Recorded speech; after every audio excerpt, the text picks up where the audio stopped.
мо дар ахирон видео дар бораи чӣ хел якум вебсайти худмонро сохтана гап задагӣ будем. Аз ҷои мондагӣ давом метем ҳозир.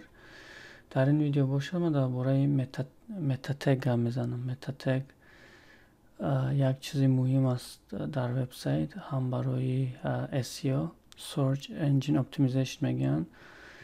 Google, Яндекс дар дигар саҳифаҳо чӣ хел бояд саҳифаи шуморо биёрад дар интернет. Мисалан як саҳифаи нав мекушоем, инаша рақами 2 мегзорем, metatags.html саҳифаи нав кушодем. Дар инҷа ин шорткат аст, яъне ихтисор чӣ хел як такта наменависем. Visual Studio Code худаш барои мо ҳамаша мебарора. Амин аломати хитоба менависем, Enter меҷиқем, ина ҳамаш биромад. Ама чизое ки аз ҳама муҳимай дар метатег, иноро автоматик худаш барои мо пур мекунад. Масалан ина сеташа пур кардай. Пеш аз он ки параграф баъди инҷози мо программа сар кунем, ман мехостам ҳам метатега аввал фаҳмонам, барое ки ҳар вақте ки мо коди нав менависем дар боло ҳамҷа метоба. Ин шумо фикр мекунед ин чӣ боша, барои чӣ ин дар инҷа? Ина чуқур донистани шарт нест, ки тез мегзарем дар бораш. Мета якум мета чарсет яъне карактер сет мешава. UTF-8 ин Unicode аст. Як намуди Unicode аст ки аз тамоми дунё UTF-8 истифода мебарад. Ин бояд UTF-8 боша барои символ характеристикаро дар вебсайт шинохтан. Ин якум ҳамин аст. Дуюмаш бошад metaname viewport. Ана viewport бисёр муҳимай. Барои чӣ муҳимай? Дар вебсайтҳо, масалан вебсайти шумо мехоҳем ки аз таблет, аз компютер, аз ҳама намуди олатҳо, аз Android, iPhone автоматӣ размерша алиш мекунад, ҳамун хича мувофиқ мекунад ҳамун экрани шумо чанд боша. Масалан экрани шумо калониву хурдиш ҳар экрани ҳар як компютер дигае ку. Барои ҳамун и viewport, номаш viewport, дар контент ҳамира менависем with device with. Device гуфта ҳамун чизи истифода мебурдагира меган. Android, iPhone, таблет, компютер ҳамун device мешавад. Device with. Initial scale як мешавад. Як маънеш ки 1.0 маънеш ки чира пурка, экрана полни пурка. мегзарем ба қисми дигариш. Инаш бошад чӣ маъно дорад? Ин маъно дорад иҷа эҷа навиштааст. Internet Explorer эҷа дар назар дорад. Ина ҳозир ҳеҷ кас истифода намебарад қариб. ҳозир ҳама Chrome истифода мебаранд ё ки Firefox ё ки Opera ягонтаи дигар. Compatible яъне чӣ гуфтаистед? Дар мисол гуфтаистед ки ҳамин вебсайте ки ман HTML саҳифае ки месозам дар Internet Explorer Edge бояд ки кор кунад. Compatible яъне мувофиқ яъне мутобиқ яъне кор мекардагӣ. Инашам фикр мекунам ҳозир уқа муҳим нест, барое ки браузерози смарт шудагиян автоматӣ хучон меқапанд. Ҳамин боло будагӣ кифоя. Як-ду метатеги муҳим аст ки дар инҷа нест, ҳамуна рози мақуш мекунам. Масалан тайтл ҳарчанд метатегам набошад, ки дар дохили ҳамин ҳед қатъи метатего меяд. Дар дохили ҳамин ҳед тайтла ман фаҳмондагӣ будам, бояд бори дигар мегзарам. Масалан ин тайтл мавзӯъ, сарлавҳаи мавзӯъ дар бораи вебсайти шумо аст. Масалан иҷози мо дар бораи чӣ гап дӯстем? Метатег. Барои ҳама номша метатег мемонам. Метатег тайтли саҳифа. Бисёр метатегҳо ҳаст. Ман фақат муҳимоша гуфта мегзарам. Як метатеги муҳими дигар ин аст ки масалан description меган. Description ира ма дар вебсайт фаҳмонам хубтар мешавад. Ба диҷа меом абрани менависамш. Масалан Google мекушоем. Мо дар Google ягон чӣ мековем. Масалан биё мезанем чира бикоем дар тарабхона дар Душанбе, масалан барои санҷиш биё. Тарабхона дар Душанбе мековем. мебинем чӣ мебурад. Ягон вебсайт мебурад. Ягон вебсайти тарабхонаро истифода барам.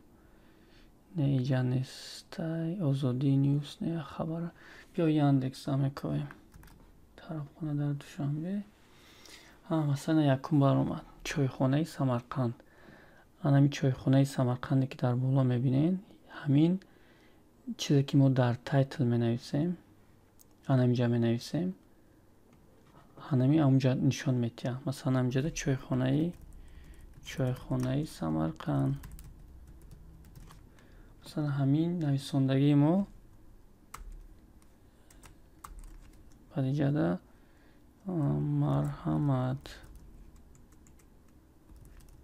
марҳамат дароед. масалан ҳамина фарз кем тайтла нависондем. ҳамин дар анамиҷа мебурояд. Дар вақти кофтукоф дар Яндекс, Google, Bing чи кадом поиска ки кофтен ҳам мебурояд. Description ҳозир ман дар метатег мефаҳмонам. Дар description шумо чӣ чизе ки менависен дар анаиҷа мебурояд. Анаиҷа ҷои description. Масалан ин тайтл аст, ана ин қисми description аст. биёед ҳозир амина ма иҷада фаҳмонам. Масалан тайтл инай description ҳозир метатег дига мекушам. Дар иҷа ман description мефаҳмонам. Масалан дар иҷа менависем мета ном ва номша менависем description.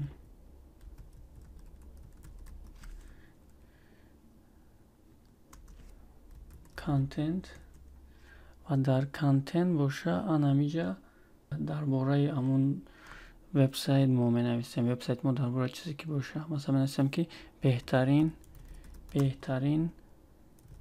тарабхонаи тоҷикӣ ё самарқандӣ дар шаҳри Душанбе. Контенти мо бояд 160, агар хато накунам 160 характера бояд нагзара. Яъне шумо метавонед як параграфи кӯтоҳ нависен ки 160 нагзара. Гуфтагим бар ин иҷада оқа ҷои калонам нестай. Ин ҳамиҷаро пур кунад тамом басе. Ана беҳтарин тарабхонаи Самарқанд дар Душанбе масалан мегӯен, ин ҳамуҷа метова. Ин чизе ки дар ҳаму шумо хоҳем ки дар сайфа SEO дар ҳамун сайфаи поист бубурояд, шумо ҳамиҷа ҳамуро менависен. Ана инҷа ин фаҳмо мегзарем ба метатеги яктаи дига метатеги муҳим аст. Уша бифаҳмонам. мета яъне бахшиш хато кардем инҷа.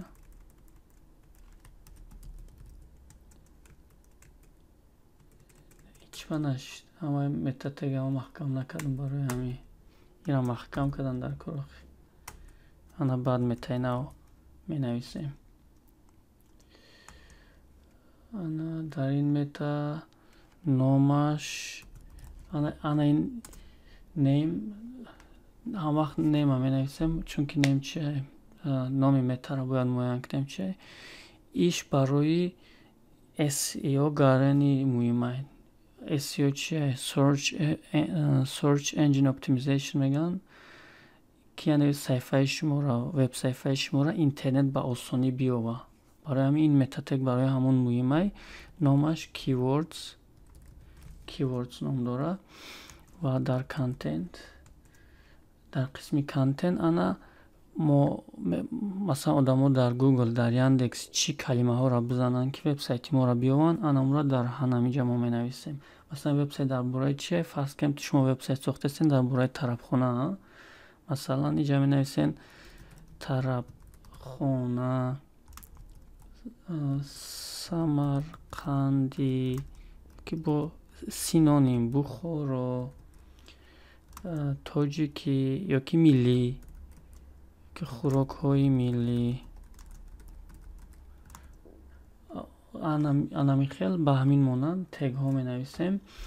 Тегҳо бошад аз 8-10 зиёд нагзара хуб аст. Теги бисёр бадам инҷа 20 30 40 50 тег нависонден агар Google ам автоматӣ меқапа ина вебсайти шуморо қафо мепарад, то хуб нест. Яъне шумо Google-а, Яндекса фанд карда, фиреб карда наметонед. Барои ҳамун ваё мегӯянд, ки чизе ки ба вебсайти шумо мувофиқаи ҳамун кивордора нависед ва дар қисми description бошад, чизе ки мефаҳмона вебсайти шуморо мефаҳмона, ҳамуна нависед. Ҳамин хел чизоро менависем.